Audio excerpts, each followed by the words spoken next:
Hola, mi nombre es Mario Bejarano Martínez. Esto es Amparo Virtual. El día de hoy vamos a dar lectura al artículo 107 constitucional a partir de la fracción 10. Este video es la segunda parte del video llamado Bases constitucionales del juicio de amparo. Empecemos a darle lectura. Te recuerdo que el propósito de estos videos de bases constitucionales del juicio de amparo es dar una lectura al artículo 103 y 107 constitucionales. Este primer acercamiento para empezar a ir leyendo y comprendiendo las palabras con las que se maneja nuestro juicio de amparo. Sé que va a haber muchas dudas, pero conforme voy haciendo más videos, voy a ir explicando los principios constitucionales del juicio de amparo, contra qué procede el juicio de amparo. Vamos a ir desglosando cada uno de estos temas que se encuentran plasmados en los artículos 103 y 107. Recuerda que las bases constitucionales del juicio de amparo es de donde emana este juicio de amparo, es de donde surge, ¿no? Así que comencemos. Fracción 10. Los actos reclamados podrán ser objeto de suspensión en los casos y mediante las condiciones que determine la ley reglamentaria, para lo cual el órgano jurisdiccional de amparo, cuando la naturaleza del acto lo permita, deberá realizar un análisis ponderado de la apariencia del buen derecho y del interés social. Dicha suspensión deberá otorgarse respecto de las sentencias definitivas en materia penal al comunicarse la promoción del amparo, y en las materias civil, mercantil y administrativa, mediante garantía que dé el quejoso para responder de los daños y perjuicios que tal suspensión pudiera ocasionar a tercero interesado. La suspensión quedará sin efecto si este último da contragarantía para asegurar la reposición de las cosas al estado que guardaban si se concediese el amparo y a pagar los daños y perjuicios consiguientes. Fracción 11. La demanda de amparo directo se presentará ante la autoridad responsable, la cual decidirá sobre la suspensión. En los demás casos, la demanda se presentará ante los juzgados de distrito o los tribunales unitarios de circuito, los cuales resolverán sobre la suspensión, o ante los tribunales de las entidades federativas en los que la ley lo autorice. Fracción 12.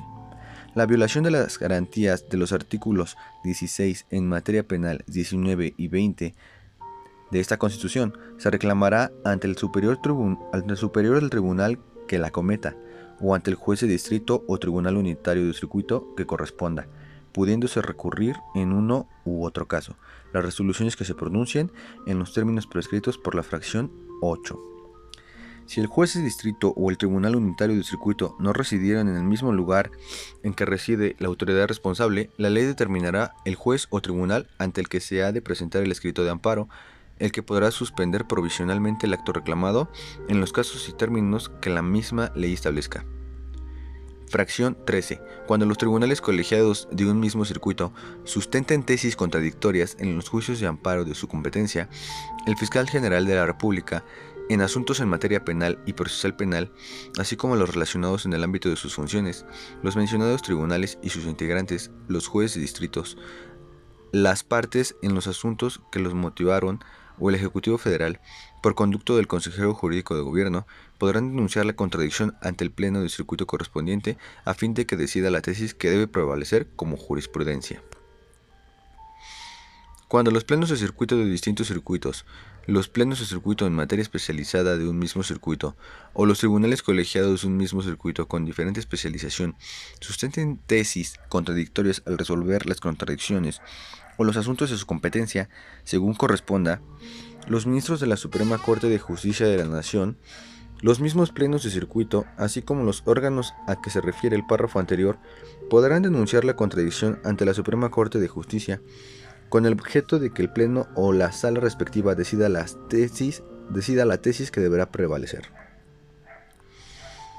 Cuando las salas de la Suprema Corte de Justicia de la Nación sustenten tesis contradictorias en los juicios de amparo, cuyo conocimiento les competa, los ministros, los tribunales colegiados de circuito y sus integrantes los jueces de distrito, el fiscal general de la República, en asuntos en materia penal y procesal penal, así como los relacionados con el ámbito de sus funciones, el Ejecutivo Federal, por conducto del consejero jurídico del gobierno o las partes en los asuntos que las motivaron, podrán denunciar la contradicción ante el Pleno de la Suprema Corte conforme a la ley reglamentaria para que éste resuelva la contradicción.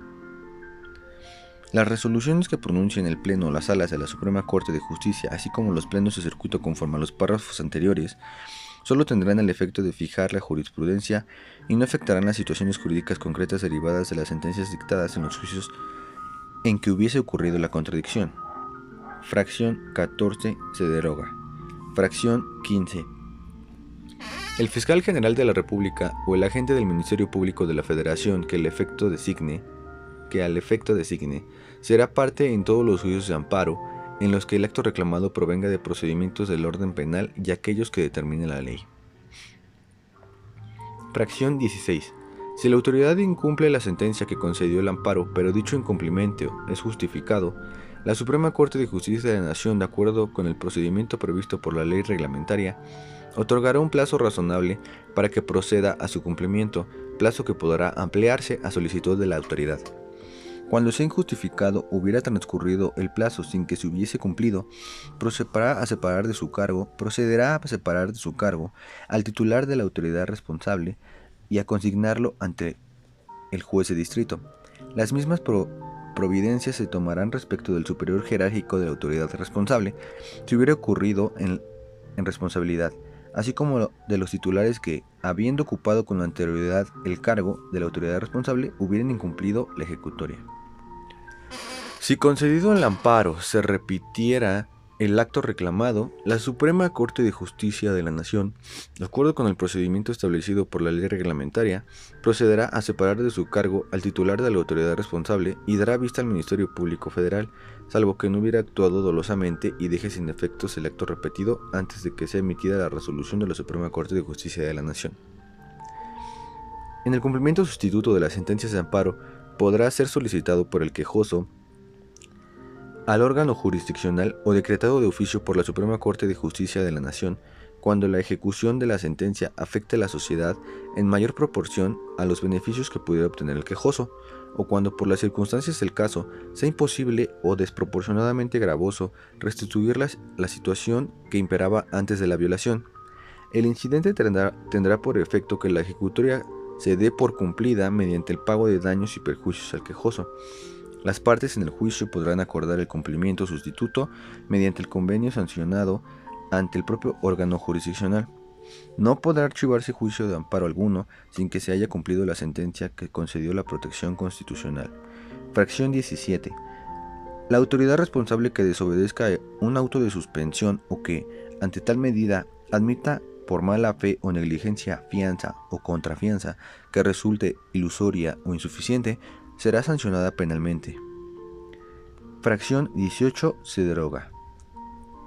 Hasta aquí este artículo 107 constitucional. Recuerden, esta fue la segunda parte de las bases constitucionales que rigen al juicio de amparo. Artículos 103 y 107 constitucional. Te invito a que los leas, te invito a que reproduzcas el video 2-3 veces. Te invito a que los leas estos artículos constantemente, para que te empieces a familiarizar con los conceptos y con las palabras que se manejan en nuestro juicio de amparo. Posteriormente, daremos explicación al artículo 103 y artículo 107 constitucionales. Recuerda que en el artículo 103 constitucional está el contra qué procede el juicio de amparo, y en nuestro artículo 107 constitucional se encuentran los principios que rigen al juicio de amparo. En videos posteriores explicaremos estos temas, pero mientras eso sucede, esto es Amparo Virtual. Hasta la próxima.